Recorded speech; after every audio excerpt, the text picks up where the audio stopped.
Assalamualaikum, saya Nia Hervina. Sebagai moderator akan memandu jalannya video ini. Kami dari kelompok 3 akan menyampaikan introduction dan conclusion yang bertemakan Kota Tua sebagai objek wisata di Jakarta. Dengan introduction akan dibawakan oleh 4 orang. Introduction pertama akan disampaikan oleh Lita Nanda. Assalamualaikum dan selamat pagi teman-teman. Gimana nih kabar kalian? Semoga semuanya dalam keadaan sehat ya. Pagi ini gue mau ngasih informasi tentang Kota Tua nih. Kalian pasti tahu kan, di balik megahnya bangunan Kota Tua itu menyimpan banyak banget cerita budaya peninggalan masa lalu dari zaman kolonial Belanda. Kota Tua juga di masa lalunya jadi kota rebutan karena bisa jadi simbol kekuasaan buat siapa aja yang bisa menguasain Kota Tua itu. Makanya nggak heran kalau sampai sekarang Republik Indonesia terus bertahan jadi kota nomor 1 di negara ini. Lalu, introduction yang kedua akan disampaikan oleh Erik Setiawan. Assalamualaikum dan selamat pagi teman-teman. Gimana nih kabarnya semua? Semoga baik selalu ya. Di sini gue mau ngejelasin sedikit tentang Kota Tua. Kota Tua atau biasa disebut Kotu adalah salah satu destinasi wisata di Jakarta. Kota Tua merupakan peninggalan sejarah yang terletak di Jakarta. Kawasan Kota Tua juga dijadikan tempat wisata loh. Selain itu, juga terdapat beberapa penjual makanan, sehingga kita dapat menikmati Kota Tua dan menyantap makanan khasnya.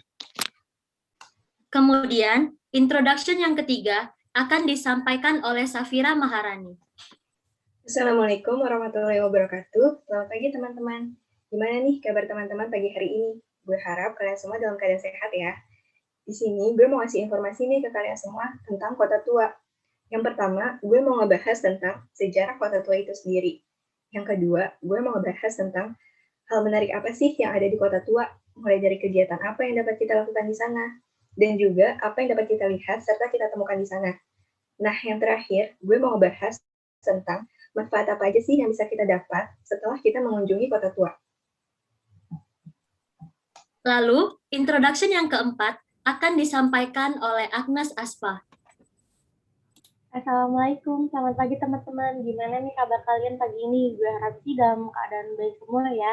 Di antara kalian pasti pernah dengarkan dengan yang namanya Kota Tua.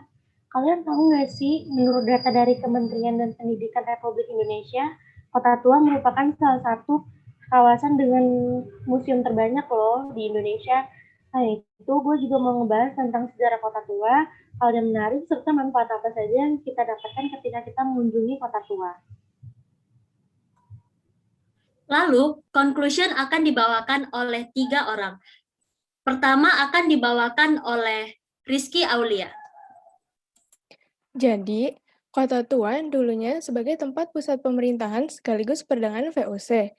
Namun, sekarang tempat tersebut sudah menjadi salah satu bangunan tua bersejarah yang ada di Jakarta. Walaupun memang sudah mengalami beberapa kali perubahan dari segi bangunannya yang tidak sama lagi seperti bangunan pada masanya. Kota Tua juga identik dengan adanya beberapa museum di sekitarnya dan deretan sepeda ontel. Kota Tua sendiri saat ini dijadikan sebagai sarana rekreasi wisata maupun edukasi pembelajaran agar bisa lebih mengenal bangunan bersejarah itu, mulai dari anak-anak sampai dengan milenial. Sekian pidato dari gue, kurang lebihnya mohon maaf, dan terima kasih. Conclusion yang kedua akan disampaikan oleh Natalia De Silva. Jadi, saat mendengar nama Kota Tua, masyarakat umumnya hanya mengenal kawasan Taman Fathahillah yang berada di Taman Sari. Tempat itu memang menjadi salah satu ikon Jakarta karena pernah menjadi pusat pemerintahan saat Jakarta masih bernama Batavia. Di Kota Tua, kita menemukan banyak sekali peninggalan-peninggalan sejarah yang kita sendiri tidak tahu. Di sana juga banyak objek yang sangat menarik, bahkan ada juga makanan legendaris seperti kerak telur, serta spot foto yang bisa kita agendakan di sosial media. Lalu, conclusion yang ketiga akan disampaikan oleh Nia Hervina. Jadi, dulu pada masanya, Kota Tua merupakan pusat pemerintah sekaligus perdagangan VOC karena lokasinya yang sangat strategis dan memiliki tata kota pelabuhan tradisional Jawa. Tidak perlu heran, banyak bangunan khas kolonial menghiasi Kota Tua ini. Apalagi pada zaman sekarang ini, Kota Tua memiliki banyak sekali hal yang menarik, mulai dari museum, tampilan musik akustik, dan juga jajanan tradisional. Selain menjadi tempat wisata yang menarik, Kota Tua bisa menjadi tempat untuk belajar mengenai sejarah dari zaman kolonial Belanda. Maka dari itu, tak heran jika Kota Tua selalu ramai pengunjung. Jika menerima santunan, jangan lupa mengucap terima kasih. Demikianlah pidato yang gua sampaikan. Sekian dan terima kasih. Sekian penyampaian, introduction dan conclusion dari kelompok 3. Saya sebagai moderator, mohon maaf jika ada kesalahan penyampaian. Terima kasih.